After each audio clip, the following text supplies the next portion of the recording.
তারপরে এই যে এখানে এসে বসছেন, হাইটা হাইটা চলাতে দিকে আসছেন, এগুলো অঙ্গ প্রত্যঙ্গের কাজ। ঈমান কয়টা জিনিস হইল? 5টা জিনিসে, তাই না? 3টা কাজ 2টা কথা, 3টা কাজ 2টা কথা মুখস্থ যেন থাকে। মনে থাকবে 3টা কাজ 2টা কথা, এতে একটাও বাদ পড়তে পারবে না। আমাদের নিকট এইটা এত বেশি গুরুত্বপূর্ণ যে এইটাই আমাদের সলফরা বুঝতেন। এই জন্য ইমাম বুখারী বলতেছেন, আমি 1000 ওস্তাদ থেকে হাদিস নিয়েছি, কিন্তু যে কেউ বলবে না ঈমান কথা ও কাজের নাম, তার থেকে হাদিস নেইনি। বুঝছেন? বুখারী কত বড় ফকিহ ছিলেন, কত বড় মুহাদ্দিস ছিলেন, কত বড় আকীদার বিদ্বান ছিলেন, চিন্তা করে দেখুন। যেটা আমাদের হুজুরদের মাথায় ঢুকে না এখন পর্যন্ত। হুজুররা এখন পর্যন্ত বলে ঈমান অর্থ বিশ্বাস করা, বিশ্বাস করলে বাকিগুলি কই গেল? বাকি কয়টা? বাকি 4টাই নাই, একটা স্থান দিচ্ছে, বাকি 4টা কই গেল? ঈমান কোথায়? এখন হয়ই না ঈমান তাদের। বুঝলেন না কথাটা? ঈমান তাদের এখন অন্তরে আসেই নাই, কারণ এখনো পর্যন্ত একটা নিয়ে বসে আছে। বাকি 4টা কই যাবে? বাকি 4টার প্রমাণ দেখবেন কোরআন, রাসূল হাদিসে শুনেন। বলছে কি বলেছেন রাসূলুল্লাহ সাল্লাল্লাহু আলাইহি ওয়াসাল্লাম? বলেছেন আল ঈমানু বিদউন ওয়া সাবউনা শুবা। ঈমানের শাখা প্রশাখা কয়টা? 70-এর উপরে। আফদালুহা আলাহা কালিমাতু লা ইলাহা ইল্লাল্লাহ। দেখছেন তো এইটা কালিমাতু লা ইলাহা ইল্লাল্লাহ, অথবা অন্য বর্ণনা আছে কাউল লা ইলাহা ইল্লাল্লাহ, আর এখানে শাহাদাতু লা ইলাহা ইল্লাল্লাহ, অর্থাৎ অন্তরে এবং মুখে লা ইলাহা ইল্লাল্লাহ বলা। বুঝছেন তো? আর আদনাহা ইমাতাতুল আযা আনিত তারিক, রাস্তা থেকে কষ্টদায়ক জিনিস সরিয়ে ফেলা ঈমানের অংশ। বলছে না এটা আমল না? এটা কি আমল না? এটা কি বিশ্বাস নাকি? না আমল, আমল, আমল। রাসূল বলতেছে ওয়াল হায়া শুবাতুম মিনাল ঈমান, অন্তরের হায়া, আল্লাহ সম্পর্কে হায়া করে, আল্লাহকে লজ্জা করে। আল্লাহ আমাকে সৃষ্টি করছে, আমি অন্য কিছু না করি কেন আমি ইবাদত করব? আল্লাহ আমাকে সৃষ্টি করে, আল্লাহর কাছে আমি চাইবো, ভালোবাসবো। এই যে অন্তরের ভিতরে রেখে দিছে একটা, এটা কিন্তু সবগুলিকে শামিল করতেছে। রাসূলুল্লাহ সাল্লাল্লাহু আলাইহি ওয়াসাল্লাম কথা, প্রত্যেকটা কথার ভিতরে বিরাট হিকমত রয়েছে। আরও দেখেন, আরেকটা জিনিস হচ্ছে রাসূলুল্লাহ সাল্লাল্লাহু আলাইহি ওয়াসাল্লামকে জিজ্ঞাসা করা হয়েছে আইয়ুল আমালি আফদল, ইয়া রাসূলুল্লাহ সবচেয়ে উত্তম আমল কোনটা? রাসূল বলছেন ঈমানুন বিল্লাহি ওয়া রাসূলিহি, উত্তম আমল হচ্ছে আল্লাহর উপর ঈমান আনা। ঈমান যদি কোনো শুধু বিশ্বাস হইতো তো আমল কেমনে হইল? রাসূলকে জিজ্ঞাসা করছে উত্তম আমল কোনটা? রাসূল কি বলছে? আল্লাহর উপর ঈমান আনা। তাহলে ঈমান আনাটা একটা আমল, আর ওরা ঈমান আনাটাকে শুধু কি বিশ্বাস হয়ে বসে রয়েছে, এটা ঈমান তো বিশ্বাস না। ঈমান কাউলুন ওয়া আমাল। ইমাম বুখারী রাহমাতুল্লাহ আলাইহির জন্য যারাই ঈমানকে কাউলুন ওয়া আমালুন বলবে না, তাদের থেকে হাদিস আনেন নাই। অর্থাৎ কোনো মুরজিয়া থেকে, কোনো আশারি থেকে, কোনো মাতুরিদি থেকে তিনি কোনো হাদিস নেন নাই। যদিও ওই সময় এগুলি প্রসার ছিল না, কিন্তু মুতাজিলারা এইটাই বলতো, তারা সব কিছু মানতো না। এই জাতীয় কিছু মুরজিয়াদের তখন খপ্পর ছিল, তিনি তাদের থেকে হাদিস নেন নাই। কারণ আকীদা বিধ্বংসী যাদের মন, তাদের থেকে হাদিস বা কোনো আকীদার কোনো কিছু নেওয়া যায় না, কারণ তারা ভুলের উপর আছে। তাহলে আমরা বুঝলাম একটা স্তর, বুঝছি কিনা? সেটা কারা? বলছিলাম কি ইসলামের স্তর। সেটা কি? যারা জুলুম করেছে, এক, যাদের মধ্যে ন্যূনতম ঈমান আছে, যাদের বলে নামমাত্র ঈমান আছে এবং অন্যান্য আমল আছে, কিন্তু ভালো মন্দ মিলিয়ে আছে, ভালো মন্দ মিলিয়ে আছে, এদের কি বলা হবে? মুসলিম স্তর। মুসলিম, মুসলিম এরা হচ্ছে মুতলাকুল ঈমান, নামমাত্র ঈমান থাকতে হবে। মুসলিম হতে হলে ঈমানের একটা অংশ থাকতে হবে। এই জন্য ঈমানের দেখেন মুসলিমের পরিচয় দেওয়ার মধ্যে প্রথমে শুরু করছে কি? শাহাদাতু আল্লাহ, কওলুল্লাহ, কি বলছে? আনতা শাহাদা আল্লাহ ইল্লাল্লাহ ওয়া আন্না মুহাম্মাদুর রাসূলুল্লাহ ওয়া তুকিমা সালাত, ওইগুলি আমলে চলে গেছে। একটু রাখছে যে একটুকু থাকতেই হবে। ঈমানের একটু অংশ না থাকলে তোমার ইসলামে গ্রহণযোগ্য হবে না, ইসলামে গ্রহণযোগ্য হবে না। আসেন এরপরে জিজ্ঞাসা করছে দ্বিতীয় স্তর কি? ঈমানের স্তর। এটাকে বলা হয় আল ঈমানুল ওয়াজিব। আল ঈমানুল ওয়াজিব, ওয়াজিব ঈমান, যা না হইলেই নয়, অর্থাৎ করতে হবে। এটা হলো আপনার একটা কি, এই পর্যন্ত আপনার একটা কি আছে, একটা সীমা দেওয়া হয়েছে যে এটুকু আপনার লাগবে ভালো স্তরে যেতে হলে। এইটা যে ব্যক্তি করতে পারবে সে ব্যক্তি জান্নাতে যাবে। প্রথমটা জান্নাতে যাওয়ার সিঁড়ি দেওয়া হয় নাই, একসময় যাবে।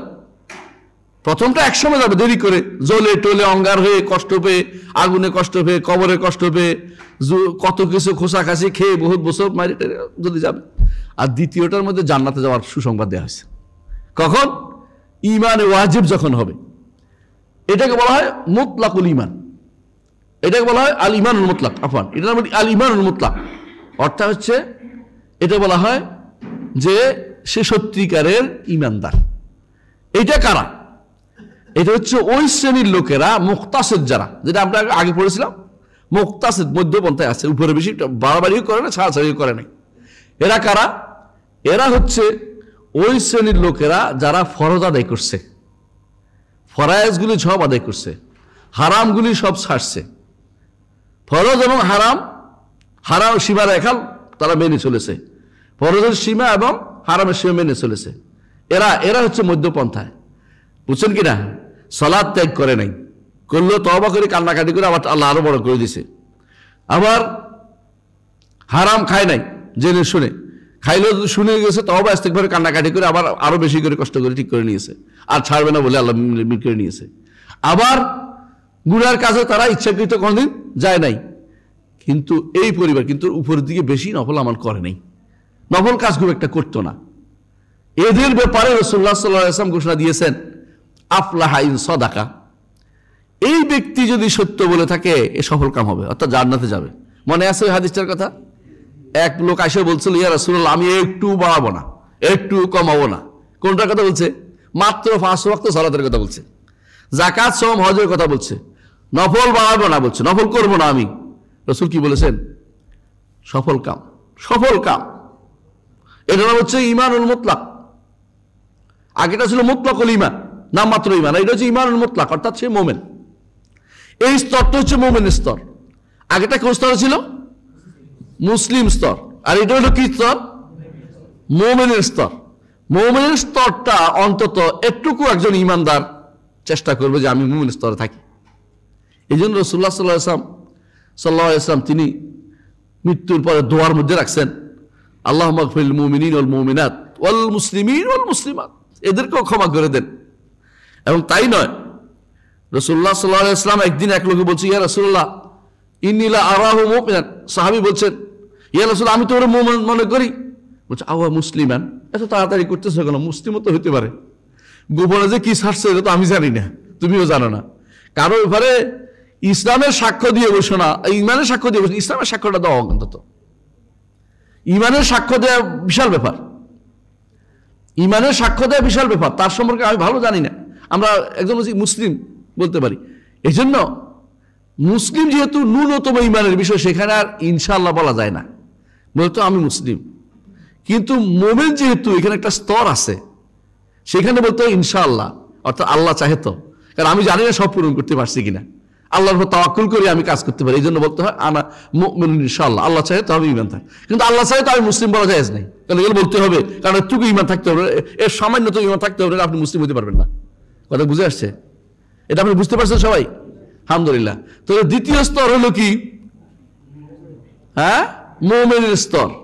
আর মুমিনের স্তরকে বলা হয় আল ঈমানুল মুতলাক, মানে এটা হলো মৌলিক ঈমানের স্তর।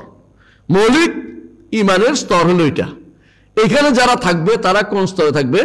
তারা হচ্ছে ফরজ ওয়াজিব যথাযথ আদায় করেছে, এরা হারাম এবং বড় বড় গুনাহ থেকে বেঁচে থেকেছে, কিন্তু নফল কাজ খুব একটা করে নাই, নফল কাজ খুব একটা করে নাই।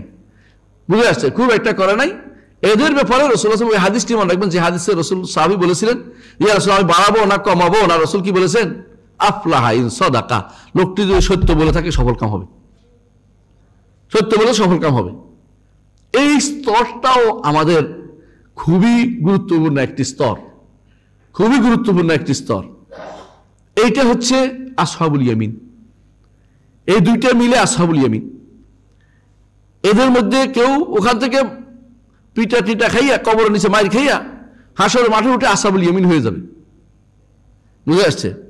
আবার যারা আযাব শেষ হয় নাই, চলতে থাকবে, হাসরের মাঠেও কষ্ট পাবে, আসহাবুল ইয়ামিন হইতে পারে, দেরি করবে, শেষে যাইয়া ধীরে ধীরে সেখানে তো উপস্থিত হবে যে আসহাবুল ইয়ামিনে ঢুকতে পারে কিনা দেখবে। কিন্তু আরেকটা স্তর রয়েছে, সেটা কি? সেটা হচ্ছে মুহসিন স্তর। সেটা কারা? সাবিকুম বিল খায়রাত, যেটা আগে বলতে আলোচনা করেছি। অমিনহুম সাবিকুম বিল খায়রাত, যারা কল্যাণে অগ্রগামী, শুধু ফরজ না, ফরজও করছে, নফলও পড়ে, নফল কাজে অগ্রগামী, সারাক্ষণ শুধু আল্লাহর দিন নিয়ে চিন্তা করে, আল্লাহ তুমি আমাকে দিন দিয়েছো, আল্লাহ শুকরিয়া আদায় করে, এবং আমি কিভাবে সারা দুনিয়াতে আল্লাহর দিনকে প্রচার প্রসার করতে পারি, কিভাবে হকটা বলতে পারি, মানুষদেরকে দ্বীনের মধ্যে কিভাবে আনতে পারে এই চিন্তায় যারা বিভোর থাকে, এরা হচ্ছে সাবিকুম বিল খায়রাত। এরা কোনোদিন ক্লান্ত হয় না, ফেরেশতারা এই পর্যায়ের। এই জন্য ইউসাব্বিহুনা আল-লাইলা ওয়ান-নাহারা লা ইয়াফতুরুন, রাত দিন তারা তাসবিহ পাঠ করে, মুহূর্তের জন্য তারা ক্লান্ত হয় না, এরা ক্লান্তি বোধ করে না। এরা যখন মক্কায় যায় তোয়াফ করতে থাকে, কষ্ট হয় না ওদের, এরা কষ্ট হয় না, কষ্ট বোধ হয় না। এরা ফজরের নামাজ পড়ে বসে থাকতে পারে সূর্য ওঠা পর্যন্ত, ইশরাক পড়ে, আবার তারা সুযোগ পেলেই 2 রাকাত নামাজ পড়ে। বেলাল রাদিয়াল্লাহু আনহু তিনি বললেন, এমন এক কাজ করলেন, রাসূল বললেন, বেলাল এমন কি কাজ করেছো জান্নাতে তোমার পদশব্দ আমি আমার সামনে শুনতে পেলাম। রাসূলুল্লাহ সাল্লাল্লাহু আলাইহি ওয়াসাল্লাম বেলাল বললেন যে আমি তো তেমন কিছু করেছি মনে আসে না, তবে যখনই ওযু করেছি 2 রাকাত সালাত আদায় করেছি, হয়তো এটা হতে পারে। এবং তাই এরা হচ্ছে সাবিকুম বিল খায়রাত, যত কল্যাণ দরকার আছে তত কল্যাণ খুঁজে তারা, যত কল্যাণ দরকার তত কল্যাণ খুঁজে। বলতে পারেন ফাজাইল আমাল, সমস্যা নাই, ফজিলত যেগুলি খুঁজে তারা, কোথায় কি ফজিলত আছে সেটা তারা খুঁজে বেড়ায়। এরা হচ্ছে সাবিকুম বিল খায়রাত, যত কল্যাণের কাজে তারা অগ্রণী হয়ে থাকে। এদেরকে বলা হয় মুহসিন, এদেরকে বলা হয় মুহসিন। কথা বুঝতে পারছি তো? মুহসিন স্তরটা হচ্ছে সর্বোচ্চ স্তর। মুহসিন স্তরে কেউ গেলে তখন তার মধ্যে সবসময় 2টা জিনিস কাজ করে। একটি হচ্ছে আল্লাহকে আমি দেখে ইবাদত করতেছি, এটাকে বলা হয় মানজিলাতুল মুশাহাদা, যে আমি তাকে যেন দেখছি। এটা সম্ভব সবার জন্য হয় না, এটা সবার জন্য সম্ভব হয় না, কারণ স্রষ্টাকে দেখার যে অনুভূতি এটা সব মানুষের অন্তরে আসে না। যদি ইবাদত করতে করতে যার মধ্যে আল্লাহ তাআলা এই রহমত ঢেলে দেন, তিনি শুধুমাত্র সারাক্ষণ এই পথে চলতে পারে। যেভাবে হাদিসে আসছে যে মান আদালি ওয়ালিয়ান ফাকাদ আযানতু বিল হারব, কেউ যদি আমার ওলির সাথে শত্রুতা করে তার বিরুদ্ধে আমি যুদ্ধে নেমেছি। আমার ওলি যারা আল্লাহ আমার নৈকট্য অর্জনের জন্য ফরজ ইবাদত চেয়ে ভালো কোনো কিছু নাই, হাদিস আছে এখানে। আর বান্দা ফরজ ইবাদতের পরে নফল দিয়ে আমার আরো নৈকট্য অর্জন করতে চায়, বুঝছেন তো? ফরজ আমলটা কদ্দুর? মুমিন স্তর। আরো একটু বেশি অর্জন করতে চায়, এটা কোন স্তর? মুহসিন স্তর। এমন একটা স্তরে সে পৌঁছে যখন সে হারামের দিকে আর পা বাড়ায় না, কারণ তার হাত আমার সন্তুষ্টির দিকে হাত দেয়, তার চলা আমার সন্তুষ্টির দিকে চলে, তার চিন্তা চেতনা আমার সন্তুষ্টির দিকে চলে। এই জায়গায় পৌঁছে গেলে এটা হচ্ছে সত্যিকারের ইহসান স্তর। ইহসান হচ্ছে এমন একটা স্তর যেখানে অর্থাৎ শুধু ফরজ ওয়াজিব জাগানো অতিরিক্ত আরো কিছু, যা বলতে পারেন সর্বোচ্চ সুন্দর যেটা হইতে পারে, সেটা সুন্দরের মধ্যে এটা আরো সুন্দর। ধরেন আপনি কাউকে তার 10 টাকা দরকার, আপনি তাকে 10 টাকা দিলেন, এটা হচ্ছে দিলেন ভালো কথা, কিন্তু তাকে 12 টাকা দিলেন, যে 10 টাকা দিলাম আরো 2 টাকা দিলাম, তো সুন্দর করে কাজটা সেরে ভালো করে খাইস, ভালো করে খাবারটা খেস, তাহলে কি হবে? এটা ইহসান। এটা হচ্ছে ইহসান। ইহসানের পর্যায়টা হচ্ছে ঈমানদারের কাঙ্ক্ষিত জায়গা। ঈমানদার এখানে যেতে হবে। এই জন্য আল্লাহ তাআলা কোরআনে কারীমে বারবার বলেছেন ইন্নাল্লাহ ইউহিব্বুল মুহসিনিন, আল্লাহ মুহসিনদের পছন্দ করেন। ইউহিব্বুল মুহসিনিন, মুহসিন যারা তাদেরকে পছন্দ করেন। শুধু আল্লাহর ইবাদতের ক্ষেত্রে নয়, ইহসানের জায়গাটা মানুষের সাথে ব্যবহারের ক্ষেত্রে রয়েছে, এমনকি প্রাণীকুলের সাথে ব্যবহারের সময় ইহসানের জায়গাটা রয়েছে। রাসূলুল্লাহ সাল্লাল্লাহু আলাইহি ওয়াসাল্লাম বলেছেন ইন্নাল্লাহ কাতাবাল ইহসান আলা কুল্লি শাই, আল্লাহ তাআলা প্রতিটি প্রাণীর সবকিছুর উপর ইহসান লিখেছেন। সবচেয়ে উত্তম কাজটি কিভাবে করে লিখেছেন, কিরকম বলেছেন? ইজা কাতালতুম ফাহসিনুল কিতলা, কোনোকে মেরে ফেলতে হলে সুন্দর করে মারো, বুঝছেন কিনা? আপনি একটা কুত্তাই মেরে ফেলবেন, কুত্তা মেরে ফেলতে হলে আগে ল্যাজ কাটে ফেলাই দিয়ে তার কষ্ট দিয়েন না, মেরে সুন্দরকে একবারে মেরে ফেলেন, সেজন্য ঠান্ডাতে আপনি অর্ধেক কাইটা কষ্ট দেওয়া হলো না, এটা করেন না। ওয়াইজা যাবাহতুম ফাহসিনুজ যিবহা, যদি কোনো জবে করো কোনো প্রাণীকে খাওয়ার জন্য সুন্দরভাবে জবে করো। কিভাবে বলছে? ওয়াল ইউহিদ্দু আহাদুকুম সুফরাতাহু, তোমাদের কেউ যেন ছুরিটাকে ধারালো করে নেয়। কারণ যদি আপনি একটা কি বলে এটাকে অধারালো কি বলে এটাকে, হ্যাঁ বোতা, যাক আপনার শব্দটা খুঁজে বের করে, আমাদেরও বোতাই বলে, বোতা দিয়ে যদি এরকম বারবার বলতে থাকেন কি হবে? কষ্ট হবে না? কষ্ট হবে না বোতাই দিয়ে? আর যদি কোনো ছুরি দিয়ে একবার দেন তার রক্ত বেরোয় গেল, শান্তিতে বেরোলো। এর রাসূল বলছেন যে ধারালো করে নাও। ওয়াল ইউরিহ যাবিহাতাহু, জবেটাকে একটু আরামে রুটা যাইতে দাও, খোসাইও না। দেখছেন না কি করে কসাইরা? খোসা, এটা ইহসানের বিপরীত কাজ। ইহসান করতে, ইহসান বলতে কখনো কখনো এটার কারণে আরো মারাত্মক কারণ হইতে পারে, এটার কারণে গুণ মাকরুহ হয়ে যেতে পারে, কারণ সে তো কষ্ট দিচ্ছে এই জন্য। তাহলে বোঝা গেল একটা প্রাণীকুলের সাথে পর্যন্ত এহসান আপনার রয়েছে যদি মোহসেন হন। মোহসেনের সব জায়গায় এহসান করবেন। মোহসেন শুধুমাত্র ইবাদতে হয় না, মানুষের সাথে মানুষের ব্যবহারের সাথে। মানুষের ব্যবহারের সাথে এহসান কিভাবে করবেন? হাদিসের 3টি পর্যায়ে বলা হয়েছে। সেটা কি? একটা হচ্ছে কাফুল আদা, একটা হচ্ছে কাউকে কষ্ট দিবেন না, একটা হচ্ছে বদলুন নাদা, খরচ করবেন মানুষের জন্য। 3 নম্বর হচ্ছে তলাকাতুল ওয়াজ, হাসি মুখে কথা বলবেন। হাসিটা এত মাহাঙ্গা করে ফেলেন না। মাহাঙ্গা বুঝেননি? হ্যাঁ, মানে কি? হ্যাঁ, দামি মানে বেশি না। তলাকাতুল ওয়াজ, অসুবিধা কি? আপনার একটা হাসি যদি আরেকজনের মনে শান্তি ফুটে, অসুবিধা কি? এটাও আপনি রাখেন। একজন মানুষ সর্বোচ্চ পর্যায়ে হচ্ছে মুহসিনের স্তর। মুহসিনের স্তর যে ব্যক্তি পৌঁছতে পারবে, আল্লাহ তাকে ভালোবাসবেন, এবং এইটাই কাঙ্ক্ষিত স্তর। মুহসিনের স্তরে কারা ছিলেন? হ্যাঁ, যারা ছিল ইহদিনাস সিরাতাল মুস্তাকিম সিরাতাল্লাযীনা আন'আমতা আলাইহিম মিনান নাবিয়্যিন ওয়াস সিদ্দীকিন ওয়াশ শুহাদা ওয়াস সালিহিন হাসুনা উলাইকা রাফিকা। যে মুহসিনের স্তর হচ্ছে নবীরা, সিদ্দিকরা, শহীদরা এবং নেককার বান্দারা। এরা মুহসিন স্তরের মানুষ। মুহসিন স্তরের মানুষ এরা কোনো বাজারে বা ঘাটে বা কোনো দরবারে পাওয়া যায় না। এরা কৃষকও হইতে পারে, একজন কৃষকও হইতে পারে। আমি একজন আলেমের কথা জানি, তিনি বাজারে নিচ্ছেন ছাগল বিক্রি করার জন্য। তার কাছে মনে হলো ছাগলটার কষ্ট হচ্ছে, তো কোলে তুলে লয়ে গেছেন। আপনি চিন্তা করতে পারেন, এ নিয়ে এলাকাতে খুব প্রবাদ আছে যে হুজুরে, রহিমউদ্দিন হুজুরে ছাগলের কষ্ট হবে চিন্তা করে। আমার দাদা ছিলেন উনি, বলতেছি তো বললাম যে বিপদে পড়বে বলতেছি, কে করলো এটা? এমনকি উনি বলতেন যে এইটুকু চাষ করব। আলেম ছিলেন বড়, কিন্তু নিজে চাষ করতে, তখনকার দিনে চাষের অবস্থা ছিল, ঠিক একটুও বাড়াবেন না, না গরুর কষ্ট হবে। চিন্তা করে দেখেন, ওদের মধ্যে একটা ছিল যে এহসানের পর্যায়ে কাজ করতো। এহসানের পর্যায়ে একজন মুসলিম যাবে, এটা তার কাঙ্ক্ষিত জায়গা। সেই জায়গা যদি না যেতে পারে, অন্তত কোথায় থাকতে হবে? মুমিনের পর্যায়ে যাবে। মুমিনের পর্যায়ে হচ্ছে ফরজ ও ওয়াজিবের সীমারেখা যথাযথ মেনে চলা, হারাম থেকে বেঁচে থাকা, এটুকু অন্তত চিন্তা করবে। আর যদি এর চেয়ে নিচে যান, মুসলিমের স্তর, আপনি তখন বিপদে পড়ে যাবেন। এই জন্য ঈমানদারের ক্ষেত্রে আমরা এটা সবসময় বলে থাকি, ঈমানের 3টি স্তর রয়েছে। একটা হচ্ছে কি? মুসলিম, তারপরে মুমিন, তারপরে হলো মুহসিন। এটাই কোরআন অন্য আয়াতে বলেছে, যালিমুল লিনাফসিহি ফামিনহুম মুকতাসিদ ওয়া মিনহুম সাবিকুম বিল খায়রাত, কল্যাণে অগ্রগামী। সুতরাং প্রত্যেকটি মানুষে এই কাজগুলি করতে হবে। এই কাজগুলি করতে হলে আপনাকে সবার আগে জানতে হবে ঈমানের ন্যূনতম জায়গাটা, যা না হলে মুসলিম থাকতে পারছি না, যা না হলে মুসলিম থাকা যায় না, তা তো জানতেই হবে। এটুকু তো জানতে হবে। এটুকু পর্যন্ত আমাদের সমাজে আজ জানার বড় অভাব।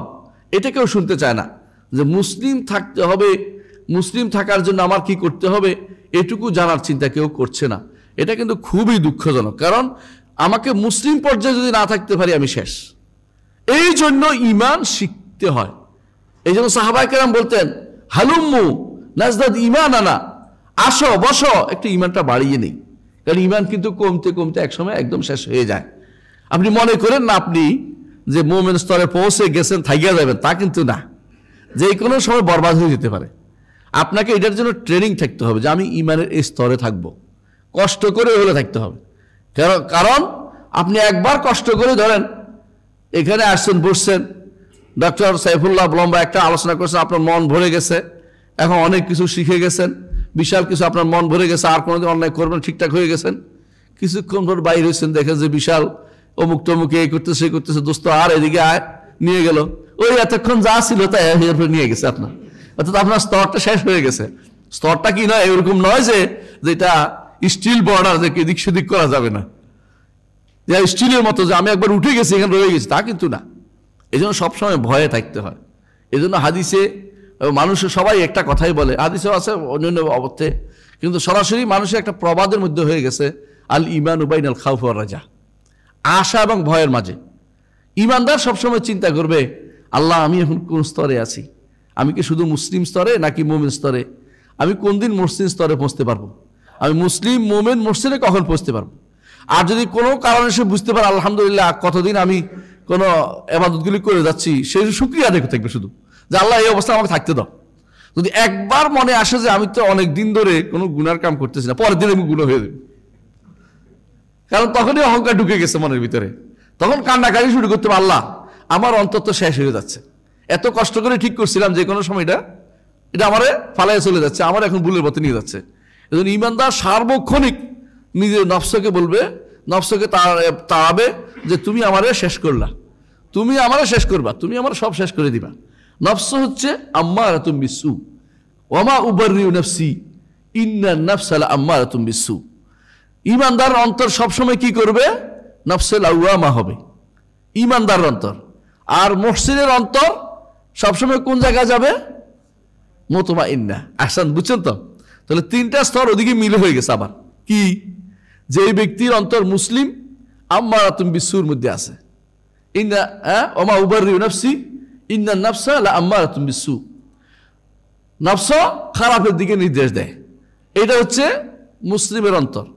তারে মাঝে মধ্যেই কেবল এটা করতে বলে ওইটা করতে বলে, 5 মিনিট ঘরে থাকতে চায় না, কি জন্য? বাইরে বড় বাক্সর দিকে তাকাবে, অথবা বিশাল একটা বাক্স কিনে ফেলবো, ঘরের ভিতরে বাইরে দেখার দরকার নেই, সবাই মিলে দেখবো। এগুলি হচ্ছে ইমান থাকলেও মুসলিম স্তরের মধ্যে আছে, সে যে কোনো সময় ওই বাকি ইমানটুকু নিয়ে শেষ করে দিতে পারে। যখন তার এমন পর্যায়ে যাবে, মনে রাখবেন এই পর্যায়ে ছোট্ট ইমানের যে অংশটুকু আছে আপনার কাছে, মুসলিমের কাছে, এটা কিন্তু খুব দ্রুত চলে যাওয়ার সম্ভাবনা থাকে। কেন? যখন হঠাৎ করে আপনার কাছে বেপরোয়া লাগবে। কি বেপরোয়া? ইমান আমার তো আছে, এত কিছু, আরে আজকে 2 দিন না আসলে কি হবে, 2 দিন না পড়লে কি হবে, 2 দিন আমি খেলা দেখবো, এরপর আচ্ছা একদিন নামাজ পড়ে ফেলবো, তখন কিন্তু বেপরোয়া হয়ে গেছেন। বেপরোয়া হওয়ার অর্থই হচ্ছে আপনি শেষ, আপনি ইমানটা শেষ হয়ে গেছেন, তখনই আপনি ইমানটা নিয়ে গেছেন শয়তানে। কোনোদিন বেপরোয়া হওয়া যাবে না। বেপরোয়া বুঝছেন নি? কোনো আল্লাহ তোয়াক্কা করছি না। আপনি গুনার বোধ যতক্ষণ আপনার আছে, অপরাধ বোধ আপনার যতক্ষণ থাকবে, অতক্ষণ আপনি নফসুল আম্মারা বিসু আছেন। নফসুল আম্মারা বিসু থেকে আরেকটু যখন বেড়ে যাবেন, তখন শয়তানও আপনাকে আর খারাপ কুমন্ত্রণা দিবে না। শয়তান বলতে তা শেষ, খারবা আমার দলে এখন আর এত কুমন্ত্রণা দেওয়ার দরকার নাই। এই জন্য কাফেরের মধ্যে কুমন্ত্রণা আসে না, ওদের যত ইমানদারের মনের ভিতরে কেন ওয়াসওয়াসা আসে, ওইটা আসে ওইটা আসে, কারণ যত শয়তানের কাজ এটা দিবেই আপনাকে, যত রকমের এইটা আসে ওইটা আসবেই। আপনার অন্তরে এটা আনবে না তো কার অন্তরে আসবে? আপনার অন্তরে আসবে এই জন্য, কারণ শয়তান আপনার পিছিয়ে লেগে আছে, নফসে আম্মারা বিসু আপনাকে বের করার চিন্তা আছে, এবং আপনার সঙ্গী সাথীরা আপনাকে বের করার চিন্তা আছে। এই 3টি জিনিস আরো আছে, পিতা মাতা আত্মীয় স্বজন আপনাকে বের করার চিন্তা আছে। এরা সবাই, পরিবেশ আপনাকে নষ্ট করে। পরিবেশ আপনি চেষ্টা করলেও বলেন যে আমি সিনেমা হলে যাই কোরআন শরীফ পড়বো, হবেই? এটা এই পরিবেশে তো হবে না, আপনি বুঝতে পারছেন তো? সুতরাং আপনাকে বুঝতে হবে পরিবেশও আপনাকে নষ্ট করে। আপনাদের সে হাদিসের কথা কি মনে আছে? এক ব্যক্তি কত 99 জনকে হত্যা করেছে। এরপর এক আবেদের কাছে বলছে, তোমার কি আমার কি তওবা আছে? বলে, কিসের তওবা? তোর মতো ব্যক্তি ফার্স্ট মিষ্ট তো ধরে 100 জন পুরাইছে। এখন আলেমের কাছে গেছে, আলেম বলছে যে আপনি কি আমার জন্য কোনো তওবার রাস্তা দেখেন? বলে, তওবা তো আল্লাহ তাআলা বন্ধ করে নাই, তবে তুমি যে জায়গা থাকো ওই জায়গা থেকে তওবা হবে না, কারণ এখানে সবাই কি করে? হানাহানি মারামারিতে লিপ্ত। তুমি বরং ভালো মানুষদের কাছে চলে যাও হিজরত করে।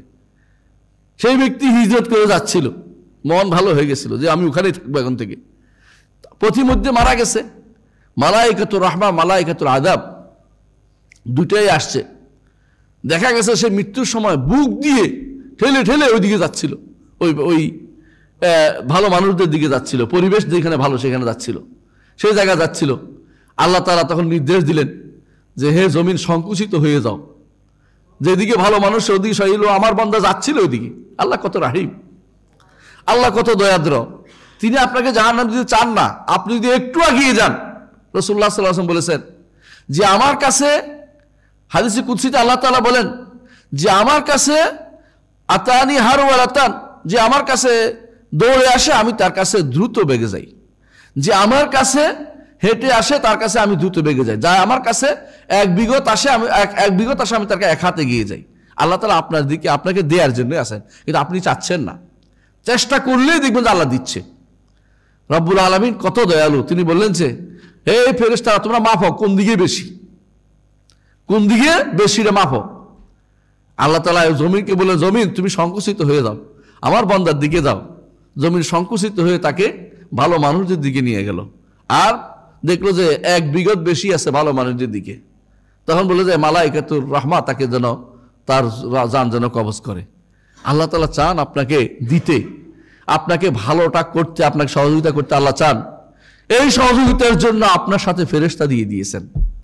ফেরেশতা আপনাকে ভালো কাজের উদ্রেক ঘটায়। অনেক সময় আপনি চিন্তা করবেন আমার কে উঠাইলো, কেউ উঠায় না, ফেরেশতা উঠে দিছে আপনাকে ঘুম থেকে। অনেক সময় আপনি এটা দেখবেন যে কি কথা বললো কে, মনে করেন কে আমার ঠেলা দিল একটা, উঠে দেখেন যে না আমাদের টাইমে ঠিক হয়েছে, সব ঠিক মতো উঠেছে। এটা শয়তান উঠে নাই, আপনি নজর না, ফেরেশতা আপনাকে সহযোগিতা করছে। আল্লাহ তাআলার কোরআনে কারীমে উল্লেখ করেছেন যে লাহু মুআক্কিবাতু মিন বাইনি ইয়াদাইহি ওয়া মিন খালফি ইয়াহফাজুনা মিন আমরিল্লাহ। আল্লাহর কিছু মুআক্কিবাত আছে যারা পিছু নেয়, ফেরেশতা রাখছে আল্লাহ আপনার জন্য। হাফাজা ফেরেশতা রাখছে, হেফাজত করে, ভালো কাজের কথা অন্তরে উদ্রেক করে দেয়। আপনাকে কত কিছু দিয়ে সাহায্য করছে, আপনি ফেরেশতারে কষ্ট দিচ্ছেন বহু কিছু দিয়ে। এর মধ্যে একটা হচ্ছে, বুঝছেন তো, এমন কষ্ট দিচ্ছেন ফেরেশতারে যে আপনি কিন্তু এটা বাসায় দিলেও বাসায় রাজি হয় না কেউ শুনতে। আপনার বাসায়ও দেখবেন যে কেউ সিগারেট খেলে কেউ পছন্দ করে না আপনারে। এর অর্থ হচ্ছে আল্লাহর খাঁটি বান্দারা আপনার সাথে আছে, যারা কোনদিন জুলুম করে না, অন্যায় করে না, আপনাকে ভালোবাসে, আপনার জন্য দোয়া করে। ইয়াস্তাগফিরুনা লিমান ফিল আরদ, যারা জমিনের মধ্যে আছে ঈমানদার তাদের জন্য তারা ক্ষমা প্রার্থনা করে, আর আপনি তাদেরকে ফু করে তাদেরকে কি করছেন, দোয়া ছাড়লেন তাদের গায়ের মধ্যে। ভালো হইলো? এটা কোনো ভালো কাজ হতে পারে না, এটা ভালো কাজ হতে পারে না।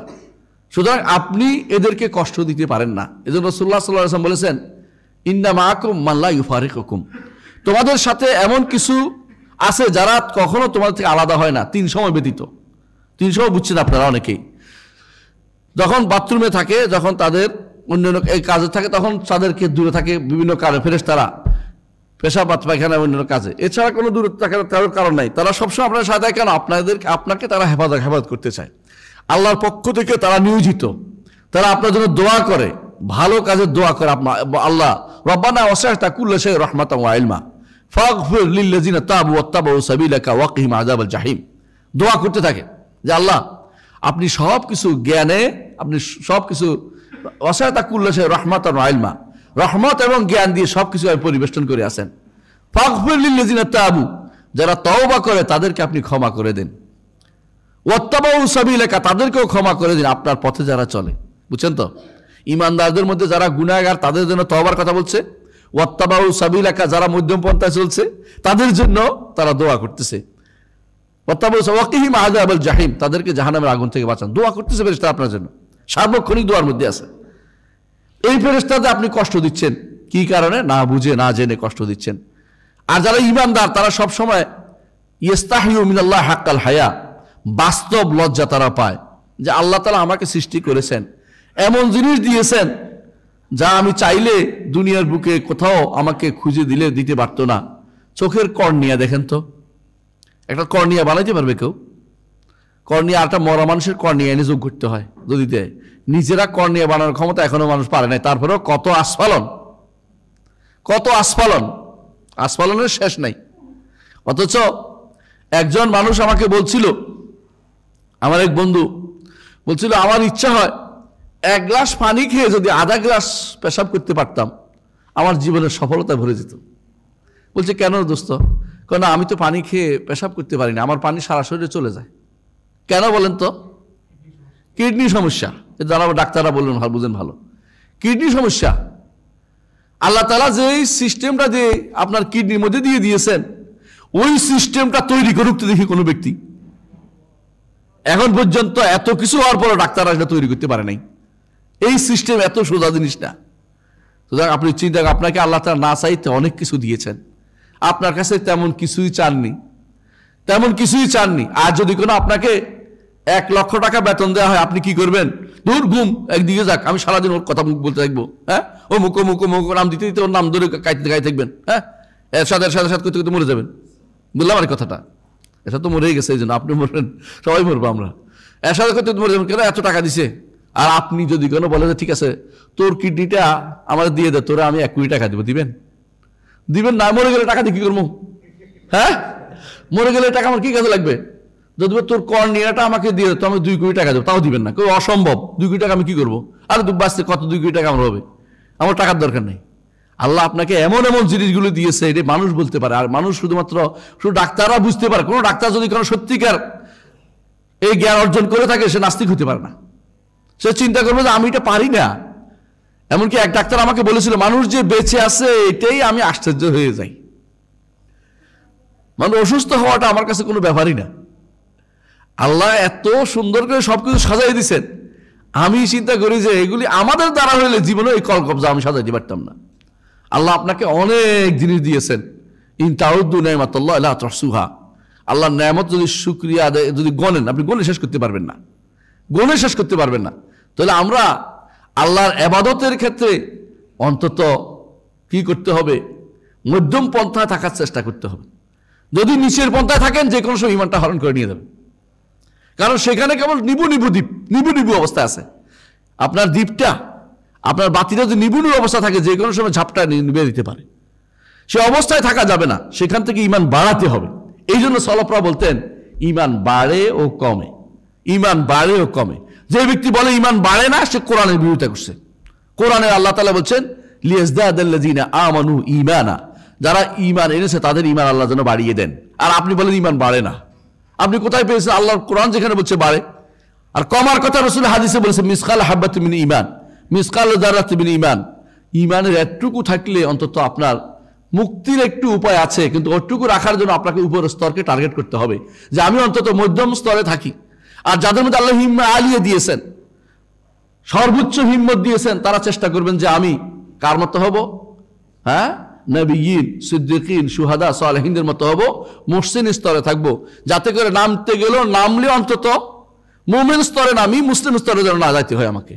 ইমানদার এই জন্য সার্বক্ষণিক এই স্তরগুলিকে সবসময় খেয়াল রাখবে। এই স্তরগুলির নিচে যাওয়ার চিন্তা ভাবনা করবে না কোনোদিন। এই 3টি স্তরকে আমাদের মুখস্থ করতে হবে। আমরা কি 3টি স্তর বুঝে নিয়েছি? বুঝে নিয়েছি? ইমানদার সব একরকম না। এই জন্য যারা বলে আমার ইমান আর জিবরিলের ইমান সমান, তারা কি সত্য কথা বলছে? কখনো না। যারা বলবে আমার ইমান আবু বকরের ইমানের মতো সমান, তারা মিথ্যা কথা বলছে, মিথ্যা কথা বলছে। কোথায় তাদের ইমান আর কোথায় আমার ইমান? আমার ইমান টাকার কাছে বিক্রি হয়ে যায়, আমার ইমান টাকার কাছে বিক্রি হয়ে যাচ্ছে। কত মানুষ এখন চাকরির ইবাদত করে। চাকরির ইবাদত বুঝেন কিনা? আমি বুঝি না, আমি বুঝি শুধু আমার অর্ডার পালন করতেছি। কিন্তু আপনি বুঝেন না, আপনি ছাগল নাকি? আপনাকে আল্লাহ ব্রেন দেয় নাই, আপনি কিসের অর্ডার ইবাদত করতে? যাকে মারতে বলছেন তো জায়েজ নাই মার, আপনি কেন মারবেন তাকে? আপনি চাকরি ছেড়ে দিতে হবে যদি কোনো আপনাকে অন্যায় অর্ডার দেয়। কেউ অন্যায় করতে পারেন না, আপনি হারাম কেউ নির্দেশ দিলে মানতে পারেন না। লা তাআতা লিমাখলুকিন ফি মাসিয়াতিল্লাহ, আল্লাহর অবাধ্য হয়ে কোনো সৃষ্টির আনুগত্য করা যাবে না। আল্লাহর অবাধ্য হয়ে কোনো সৃষ্টির আনুগত্য করা যাবে না। আপনি যারা আজ আনুগত্য করছেন, হাসরের দিন তিনি আপনার থেকে বিমুখ হবে। আপনি যদি হাসরের দিন বলেন যে ও বেটা বলছে বলে আমি করছি, পারবেন? ও বেটা বলছে, ও বেটাকে, ও তো আল্লাহর এক দাস, ওর কথা তোমার শুনতে হবে কেন? কারণ তুমি তো নফসের গোলামি করেছ, তুমি নফসের গোলামি করেছ, দুনিয়ার গোলামি করেছ, টাকার গোলামি করেছ, সুন্দরী নারীর গোলামি করেছ। অনুরূপভাবে তুমি যশ খ্যাতির গোলামি করেছে। বেশিরভাগ মানুষ যশ খ্যাতি চলে। যশ খ্যাতি বুঝেন? মানে তার অনেক বেশি সুনাম দরকার, সুনামের জন্য করেছে, আল্লাহকে খুশি করার জন্য কিছু করে নাই। এই জন্য সে সবই করে, কিন্তু আল্লাহর ইবাদতের উপরে অন্যের উপর ইবাদত করে নিচ্ছে। অনেকে বলেন যে আমরা তো সেজদা করি না, সেজদা করা লাগে না, সেজদা করা লাগে না। সব ইবাদতে কি নয়, সেজদা লাগে না। ইবাদত কাকে বলে সেটাও জানতে হবে। ইবাদত কাকে বলে কে বলতে পারবেন দেখি? হ্যাঁ, ইবাদত শব্দের অর্থ দাসত্ব, এটা সবাই জানে। কিন্তু দাসত্ব কেমনে হয়? দাসত্ব অর্থ এই নয় যে শুধু কেবল সেজদা করে রাখছি, বরং কখনো কখনো শুধু উল্টাপাল্টা করলে মনিবেদনে পিটাইবেও। বুঝলেন কিনা কথাটা? একজন দাস আপনার আছে, তাই না? ধরুন আপনার দাসেরা বললেন এই তুমি হয়তো পানি নিয়ে আসো, সে আপনার সেজদা করে বসে, মানবেন আপনি? তাহলে তোর থাপ্পড় দেবো, তোর পানি আনতে বলছি, তুই জানা দরকার, তুই আমার সেজদা করতে গেছি নাকি এখন? অর্থাৎ আপনার দাসত্ব এমন পর্যায়ে, দাসত্ব আল্লাহর দাসত্ব, যেটা আল্লাহর জন্য আল্লাহর কথাই শোনা, আনুগত্য করা। আল্লাহর কাছে নিজেকে সঁপে দেয়া, আল্লাহর জন্য সেজদা করা, যেগুলি আল্লাহ তাআলা তার জন্য করতে বলেছেন, এগুলির কোনো অংশ যদি অন্য কাউকে দেন তার দাসত্ব আপনি করলেন। আল্লাহ তাআলা বলছে ভালোবাসতে হবে বেশি কাকে? আল্লাহকে। আপনি সবচেয়ে বেশি ভালোবাসছেন ফুটবল জানোয়ারকে। জানতো নাই, জানতো এটা নাই, ফুটবলের মতো কি হ্যাঁ জড় বস্তুকে, তাই না? অথবা বেশি ভালোবাসছেন অমুক জানোয়ারকে।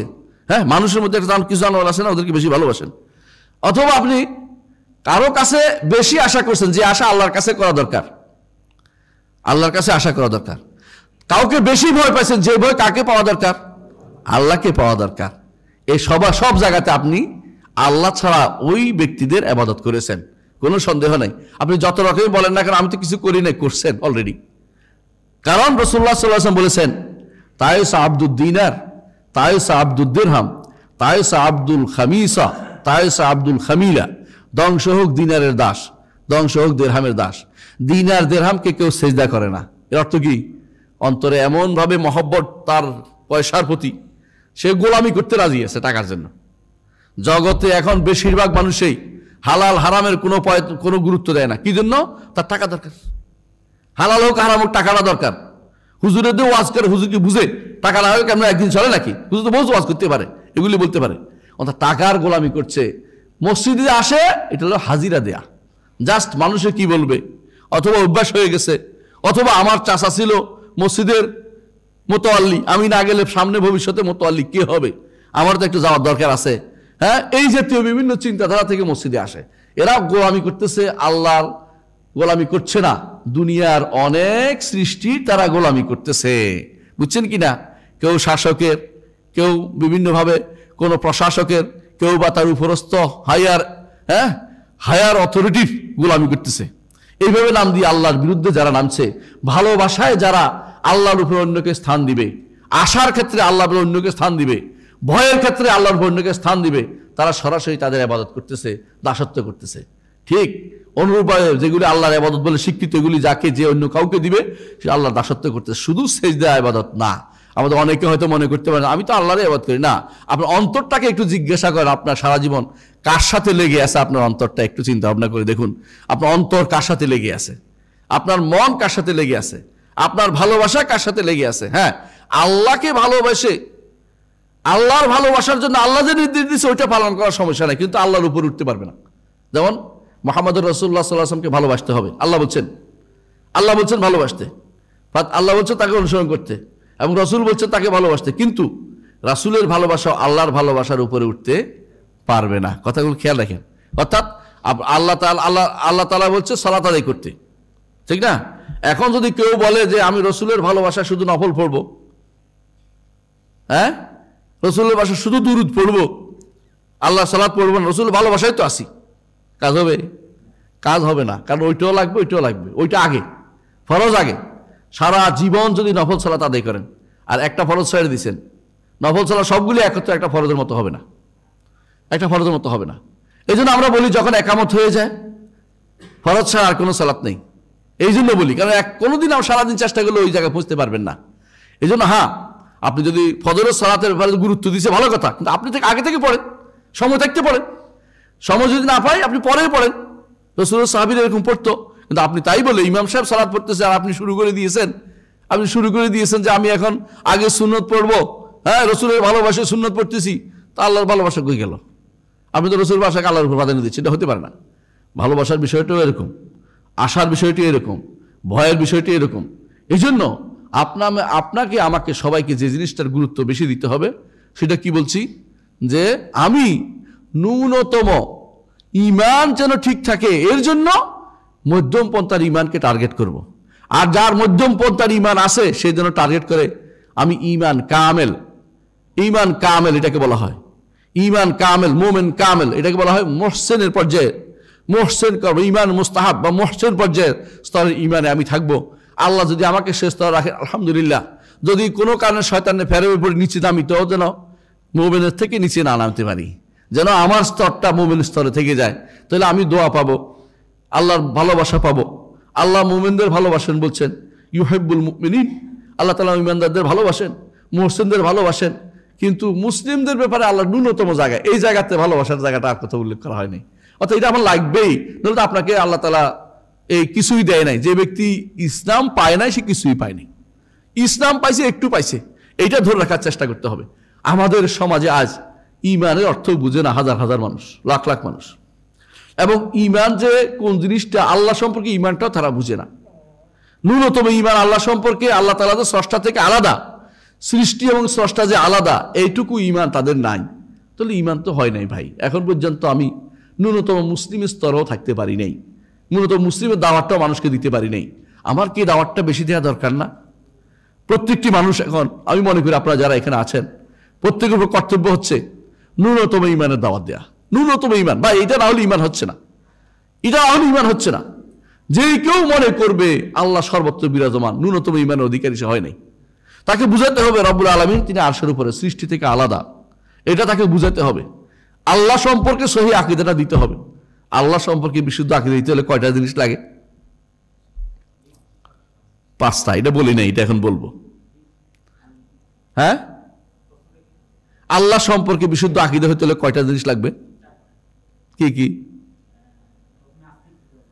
হ্যাঁ, এটা আসে না, বলি নাই। এটা ইমানের সম্পর্কে বলছি, আল্লাহর সম্পর্কে বলি নাই। ইমান কয়টা জিনিসের উপর? 5টা জিনিস বলছি, তাই না? আল্লাহর উপর ইমান আনতে হলে 5টা জিনিস শুদ্ধ হইতে হবে। 1 নম্বর হচ্ছে আল্লাহর সত্তা সম্পর্কে, আল্লাহর জাত সম্পর্কে আল্লাহ কোরআন এবং সুন্নাহ যা বলছে তা বিশ্বাস করতে হবে। 2 নম্বর হচ্ছে আল্লাহর আফআল, কর্ম সম্পর্কে আল্লাহ যা বলছে তা বিশ্বাস করতে হবে। এই 2টার নাম হচ্ছে রুবুবিয়ত। আল্লাহর উপর ইমানের 2টা জিনিস, একটা হচ্ছে জাত, একটা হলো আফআল। জাত হচ্ছে সত্তা, আফআল হচ্ছে কর্ম। এই 2টা যে ব্যক্তি যথাযথভাবে বিশ্বাস করবে সে আল্লাহর রবেও বিশ্বাসী। আফআল অর্থ কি? আমি আল্লাহর ফেল, জগৎ সৃষ্টি আল্লাহর কর্ম, পাহাড় পর্বত আল্লাহর ফেল, কর্ম। বুঝে আসছে? যে ব্যক্তি একজন স্রষ্টায় বিশ্বাস করে এবং তিনি সবকিছু সৃষ্টি করেছেন বিশ্বাস করে, সবকিছু রিজিক দিচ্ছেন বিশ্বাস করে, সবাই মালিক তিনি বিশ্বাস করে এবং সবকিছু পরিচালনা তিনি করেন বিশ্বাস করে, সে ব্যক্তি আল্লাহর রুবুবিয়তে বিশ্বাস হয়েছে। কয়টা জিনিস ছিল? হ্যাঁ, কেন আসবো আমি এই দরগার কাছে? কেন আসবো? দরগা তো আমার কোনো মালিক, স্রষ্টাও না, মালিকও না, আমার কিছু দিতেও পারে না। আর যদি বলেন দিতে পারে তো ইমান নাই, তাই না? দরগারে আর গাউস ডাকতে পারছি না, কারণ গাউস তো আল্লাহ, আমি তাকে তার কিছু ডাকতে পারছি, আর গুণ, আল্লাহর গুণ তো কাউকে দিতে পারতেছি না। বাধ্য হয়ে আপনি ইমান ঠিক থাকবে। আর একমাত্র আল্লাহকে ডাকলে সেজদাটা আর কারোর জন্য হবে না, ভালোবাসাটা আর কারোর জন্য হবে না, এত হ্যাঁ আশাটা আর কারো কাছে চাওয়া হবে না, ভয়টা এত বেশি হবে না, যে ভয়ে আড়ষ্ট হয়ে আমি উল্টাপাল্টা করবো, এটা কারোর জন্য হবে না। আমি কি বুঝাইতে পারছি কথাটা? তাহলে বোঝা গেছে যে এই ন্যূনতম ইমানের দাবিটা আমি কি সবাই কাছে পৌঁছে দিতে পারবো? ইনশাআল্লাহ। প্রত্যেকটি মানুষ, আমি কিন্তু আপনার কাছে হাতে গোনা কিছু জিনিস বলেছি, হাতে গোনা, প্রত্যেকটা হাতে গোনা বলেছি, গোনা নম্বর দিয়ে বলেছি, তাই না? মনে আছে তো? এখন বলেন ইমানের জন্য, আল্লাহর উপর ইমানের জন্য কয়টা জিনিস লাগে? মাশাআল্লাহ, এত মুখস্থ হয়ে গেছে, তাই না? দ্বিতীয়বার আসে যেন কোনোদিন ভুল না হয় যে 5টা জিনিস লাগবেই। অথচ এই 5টা জিনিসের জায়গায় বেশিরভাগ মানুষ ভুল করে। আশারি বলেন, মাতুরিদি বলেন, খারেজি বলেন, জাহমি বলেন, যত রকম ফেরকা বেরোছে, ওদের মধ্যে সব হচ্ছে আল্লাহ এক বিশ্বাস করা, আর কিছু নাই। আল্লাহ এক বিশ্বাস করলে ইমান হয়ে গেছে না, আল্লাহ এক বিশ্বাস করলে ইমান হয় না। কারণ মুশরিকরা আল্লাহকে এক বলে বিশ্বাস করতই, ওদের সমস্যা কোনোদিনই ছিল না। আবু জাহাল কাবাদরে দোয়া করতেছে, আল্লাহ যারা আমাদের ভাই ভাই শত্রুতা লাগিয়ে দিছে, যারা আমাদের মধ্যে সুন্দর পরিবেশটা নষ্ট করে দিয়েছে, হ্যাঁ কি সুন্দর পরিবেশ, হ্যাঁ কি সুন্দর, কি মানে বলে, হ্যাঁ এত কিছু নষ্ট করে দিয়েছে, আগামী দিন তাকে আপনি শেষ করে দেন। দোয়া করতেছে আল্লাহর কাছে, সে তো আল্লাহর কাছে দোয়াই করতেছে। তারপর আল্লাহ তো আল্লাহর বিরোধিতা করতেছে না। হ্যাঁ, ইবলিস আল্লাহর বিরোধিতা করে নাই। ইবলিস কি বলতেছে? রব্বি আনজিরনি ইলা ইয়াউমি ইউবাসুন, আল্লাহ আমাকে কিয়ামত পর্যন্ত স্থান সময় দিন। আল্লাহর কাছে চেয়ে নিচ্ছে, তাই বলে ইমানদার হয়ে গেল? সমস্যা কি? একমাত্র আল্লাহর ইবাদতে সে যায় নাই, তার মন মতো সে চলছে। তাহলে বোঝা গেল এই সমস্ত মানুষরা যারা আজ মোটিভেশন স্পিকার আছে, ওরা নাস্তিকদের বিরুদ্ধে কাজ করে বলে খুব অহংকারী করতেছে। কি এরা নাস্তিকদের বিরুদ্ধে কাজ করে ওদেরকে আস্তিক বানার চেষ্টা করতেছে। ও শুধু আস্তিক দিয়ে তো আমার ইমানদার হয় না রে ভাই। ইমানদার হতে হলে ভিন্ন জিনিস, আস্তিক হওয়া ভিন্ন জিনিস। আস্তিক হওয়া এক জিনিস, ইমানদার হওয়া ভিন্ন জিনিস। আস্তিক অর্থ হচ্ছে এক আল্লাহ আছে, মানে একজন স্রষ্টা আছে বিশ্বাস করা, ও দিয়ে আমার পার পাওয়া যাবে না। কোনো ব্যক্তি যদি মনে করে একজন স্রষ্টা আমার আছে, ওতে ইমানদার হতে পারবে না। কেউ যদি মনে করে একজন স্রষ্টা দ্বারা সৃষ্টি হয়ে সবকিছু, এতেও ইমানদার হবে না। কেউ যদি মনে করে আমার ওই সত্তার নামও আছে, গুণও আছে, তাতেও ইমানদার হয় নাই, যতক্ষণ পর্যন্ত না ওই স্রষ্টার জন্য তার করণীয়টা শেষ না করবে। একজন মানুষের করণীয়, আমি যে সত্তা আমার বিশ্বাসী, সত্তা আমি বিশ্বাসী, যে সত্তার কর্মে আমি বিশ্বাসী, যে সত্তার নাম ও গুণে বিশ্বাসী, তার জন্য আমি কি করেছি ওটা একমাত্র তার জন্য না হলে আমার ইমানদার হওয়ার সুযোগ নেই। তিনি সব বিশ্বাস করেন যে আল্লাহ একজন আছেন, তাই না? তারপরে তার কর্ম, আমরা তার কর্ম, তার নামও আছে, গুণও আছে, হ্যাঁ, তার ইবাদতও তিনি করেন, যথেষ্ট না, একটু আছে, ইয়াকা হইতে হবে, একমাত্র তার ইবাদত হইতে হবে। তার ইবাদত করি, আবার কদিন আবার, হ্যাঁ, বছরের শুরু হলে আবার মাঝে মধ্যে এসো হে, কাউকে ডাকতেছেন, অথবা অমুককে ডাকতেছেন, মঙ্গলকে ডাকতেছেন, আপনি কিন্তু ইমানদার হইতে পারেন না এখনো। আপনাকে একমাত্র আল্লাহর কাছেই নিজেকে ধর্ণা দিতে হবে। এইটুকু আপনার মধ্যে যদি জ্ঞান থাকে, আলহামদুলিল্লাহ। এই দাওয়াতটাই সবার কাছে পৌঁছে দেন। এই দাওয়াতটা সবচেয়ে বেশি দরকার এখন। আপনি এই ছোটখাটো মাসালা নিয়ে ঝগড়া করবেন না আল্লাহর ওয়াস্তে। ছোট মাসালা কি বলছি বুঝছেন তো? হ্যাঁ, রুকু থেকে উঠে হাত বাঁধবো করে ছাড়বো, এই নিয়ে বিশাল মাসলা ঝগড়া লাগাই দিচ্ছেন। এটা হ্যাঁ, আপনি যদি নাও ছাড়েন সমস্যা হবে না, ছাড়লেও সমস্যা হবে না। কিন্তু আপনি যদি বলেন আমি ভালোটা জানবো, জানেন, কোনো সমস্যা নেই। কিন্তু কেউ যদি না জানে, তার সালাতের কোনো ক্ষতি হচ্ছে না, সালাতের কোনো ক্ষতি হচ্ছে না, এটা আপনাকে বুঝতে হবে। কিন্তু একজন মানুষ আল্লাহর উপর আকীদা খারাপ, একদম 100% আপনার একদম, হ্যাঁ, কুমারপাড়া তাকওয়া মসজিদে এসে একবারে আমিন জোরে করে মসজিদ ফাটাই এবার নামাজ পড়লো, কি হইলো? কবুল হবে? আল্লাহর দরবারে ওই সালাত কিয়ামত পর্যন্ত কবুল হবে না। কারণ গোড়ায় খারাপ, যে ঈমান নষ্ট হয়ে রয়েছে, যে বুঝে আসছে কথাটা। আর ঈমান নষ্ট হইলে যে কি ক্ষতি এটা তো বুঝেন, সেটা কি আগের গুলিও নষ্ট করে দেয়। আপনার ঈমান নষ্ট হলে যে এই কাজটা নষ্ট হয়েছে তা কিন্তু না, পুরোটাই নষ্ট করে দেয়। গত জীবনের হজ নষ্ট হয়ে যায়, গত জীবনের আপনার সদকা নষ্ট হয়ে যায়, গত জীবনের সওম নষ্ট হয়ে যায়। আপনি তো সবচেয়ে নিকৃষ্ট জীবে পরিণত হয়ে যান। এই জন্য মানুষদেরকে ঈমান হারালে কি ক্ষতি হয় এটা মানুষদেরকে আমাদের জানাতে হবে। এই কাজগুলি হচ্ছে দাওয়াতের কাজ। এগুলি আপনার প্রত্যেকটি মানুষকে বেশি বলবেন। মাসআলা নিয়ে ঝগড়ার জায়গাটা পরে করেন। যখন সে সালাতে আসবে, ঈমান শুদ্ধ হবে, তখন তাকে সর্বোচ্চটা শিক্ষা দেওয়ার চেষ্টা করেন। ভাই, তুমি যেটা করতেছো এটা কিন্তু আসলে বিশুদ্ধ হাদিসে নাই, তুমি ভুল হাদিসের উপর আমল করতেছ। তখন সে শুনবে, কারণ সর ঈমানটা শুদ্ধ হয়ে আসছে। এখন সে কোনোদিন ছাড়বে না, আমি ভুল নিব কেন, আরে ভুল নিব কেন? এখন তার মধ্যে ভুলে ভরা, আপনি তারা এখন কেন দেখাচ্ছেন ভুলের জিনিস? বুঝলেন না কথাটা? একজন মানুষের ক্যান্সার হয়েছে, তার ডান হাতে না বাম, কি সর্দি হলো কি হলো তার বড় কথা না, তার ক্যান্সার মরে যাচ্ছে, সে সর্দি তার বড় কথা না। তাহলে আমাদেরকে জানতে হবে আল্লাহর জন্য, আমাদেরকে জানতে হবে আল্লাহর জন্য আমার কি করণীয় রয়েছে, এবং আল্লাহর জন্য এই করণীয় আমার মানুষকে বাধ্য করতে হবে এটা বলার জন্য। যেই কাজটা নবী রাসূলরা করেছেন, নবী রাসূলরা মাসআলা নিয়ে মতভেদে লিপ্ত হয়নি। সাহাবায়ে কেরাম মাসআলাতে মতভেদে লিপ্ত হয়েছে কিন্তু ঝগড়া করেনি। কিন্তু আকীদাগত কোনো মাসআলাতে তারা মতভেদ করে নাই। আকীদাগত কোনো মাসআলা তারা মতভেদ করে নাই। একটা মাসআলা মতভেদ নাই সাহাবায়ে কেরামের মধ্যে আকীদাগত।